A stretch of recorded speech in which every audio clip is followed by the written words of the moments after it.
Welcome. In front of me is a OPPO A54, and today I'll show you how to copy contacts from your SIM card to the device.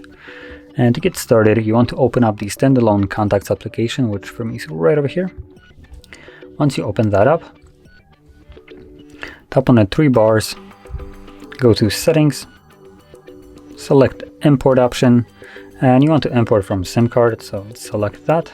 Okay, and this will show you all the contacts that are located on your SIM card, and by default they will all be selected, assuming some contacts aren't already on your device. If you have contacts that will be duplicating, the device will automatically deselect them and gray them out so you cannot select them.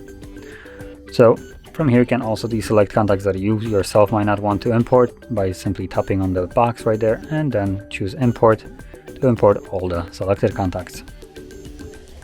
So that is how you do import your contacts.